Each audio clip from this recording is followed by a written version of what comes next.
Hello दोस्तों, स्वागत है आपका अनदेखे रहस्य में, जहां मिलती हैं रहस्यमय कहानियां। भक्ति हो या भय, कहानी होगी सच्ची और असरदार। दोस्तों, जब भी हम रावण का नाम सुनते हैं तो हमारे सामने उसकी 10 सिरों वाली भयानक छवि आती है, जो लंका का राजा था और जिसे भगवान श्री राम ने युद्ध में हराया था। लेकिन बहुत कम लोग जानते हैं कि रावण अपने जीवन में अजय नहीं था। उसकी ताकत अपार थी, उसका ज्ञान अद्भुत था और उसके पास भगवान शिव के आशीर्वाद स्वरूप कई वरदान भी थे। फिर भी वह कई बार पराजित हुआ।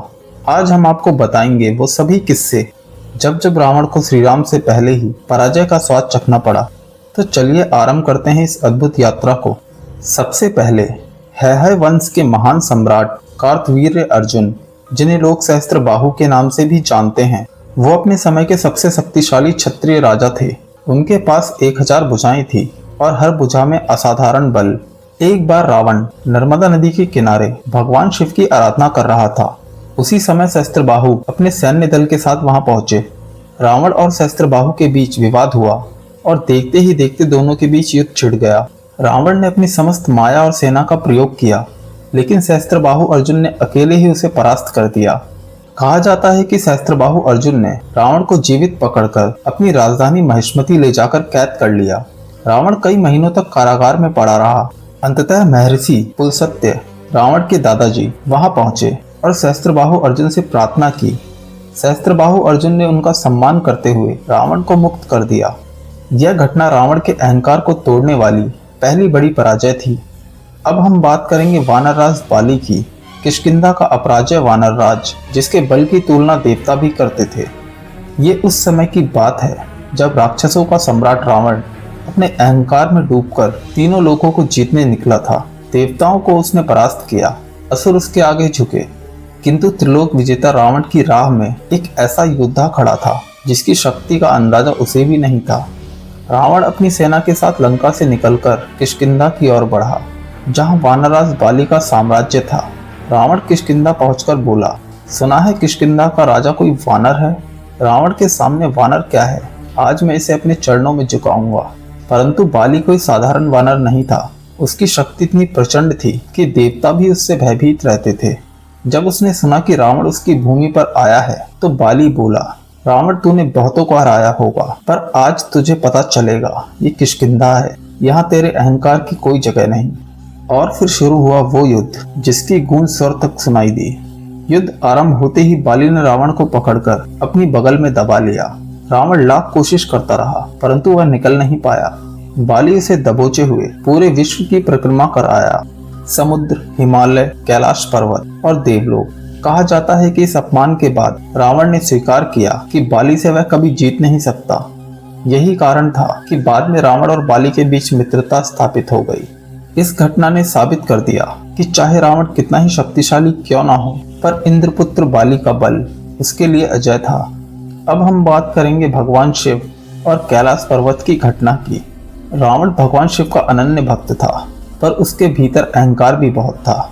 एक बार वह कैलाश पर्वत पर पहुंचा और अहंकारवश उसने पूरे पर्वत को उठाने का प्रयास किया, लेकिन भगवान शिव ने केवल अपने पैर के अंगूठे से कैलाश को दबा दिया। रावण पर्वत के नीचे दब गया और दर्द से तड़पने लगा। वह हजारों वर्षों तक वहीं फंसा रहा और पीड़ा सहता रहा। कहा जाता है कि इसी दर्द और पीड़ा के बीच रावण ने अपने करुण स्वर में शिव तांडव स्रोत की रचना की। भगवान शिव उसकी आराधना से प्रसन्न हुए और उसे मुक्त किया। यह घटना भी रावण की एक पराजय मानी जाती है, शक्ति से नहीं परंतु अपने ही अहंकार से। अब हम बात करेंगे अयोध्या के इक्ष्वाकु वंश के एक महान राजा की, अनरण्य। जब रावण ने अयोध्या पर आक्रमण किया तब राजा अनरण्य ने डटकर उसका सामना किया। भयंकर युद्ध हुआ, लेकिन अंततः अनरण्य युद्ध भूमि में वीरगति को प्राप्त हुए। मरते समय उन्होंने रावण को श्राप दिया, हे रावण, मेरे ही वंश से जन्म लेने वाला एक महान राजकुमार तुम्हारे घमंड का अंत करेगा। वह राजकुमार आगे चलकर प्रभु श्री राम ही बने। इस प्रकार रावण का अंत उसी समय लिख दिया गया था जब अनरण्य ने उसे यह श्राप दिया। अब हम बात करेंगे रावण की अगली पराजय की। रावण ने एक बार वरुण देव को युद्ध के लिए ललकारा। उसने समुद्र को सुखाने का प्रयास किया, लेकिन समुद्र देव की माया और लहरों के आगे उसकी सारी शक्तियां व्यर्थ हो गई। यहाँ तक कि समुद्र ने अपने ज्वार भाटा से उसकी सेना को नष्ट कर डाला। रावण को अपमानित होकर पीछे हटना पड़ा। अब हम बात करेंगे रावण की अगली पराजय की। रावण वास्तव में कुबेर देवता का सौतेला भाई था। कुबेर देवता ही मूल रूप से स्वर्ण नगरी लंका के स्वामी थे। एक समय ऐसा आया जब रावण ने अपनी ताकत के बल पर कुबेर देवता को हराकर लंका पर अधिकार कर लिया। हालांकि वह युद्ध जीता, परंतु कुबेर देवता के श्राप से उसकी आयु घट गई और यह श्राप भी उसकी पराजयों में गिना जाता है। तो मित्रों, ये थी वे घटनाएं जब रावण को श्री राम से पहले ही पराजय का सामना करना पड़ा।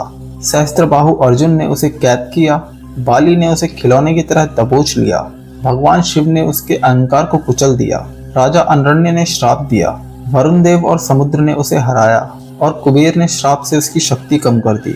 स्पष्ट है कि रावण चाहे कितना भी बलशाली और विद्वान था, लेकिन उसका अहंकार बार बार उसकी हार का कारण बना। उसकी सारी पराजय इस बात का संकेत थी कि अंततः प्रभु श्री राम ही वह महान योद्धा होंगे जो उसके आतंक का पूर्ण रूप से अंत करेंगे। तो दोस्तों, आपको इनमें से कौन सी पराजय सबसे अद्भुत लगी, हमें कमेंट में जरूर बताइए। और हाँ, अगर आपको यह कहानी पसंद आई हो तो इस वीडियो को लाइक करें, दोस्तों के साथ शेयर करें, चैनल को सब्सक्राइब करें और बेल आइकन दबाना ना भूलें, क्योंकि ऐसी और भी रहस्यमय कहानियाँ मैं लेकर आता रहूँगा। और अगर आपके पास भी ऐसी कोई रहस्यमय कहानी हो तो आप मुझे कमेंट में या फिर इंस्टाग्राम पर भेज सकते हैं। इंस्टाग्राम आईडी आपको वीडियो के डिस्क्रिप्शन में मिल जाएगी, वहाँ भी आप लोग मुझे फॉलो कर सकते हैं। मिलते हैं अपनी नई रहस्यमय कहानी के साथ, तब तक के लिए जय श्री राम, शुभ रात्रि।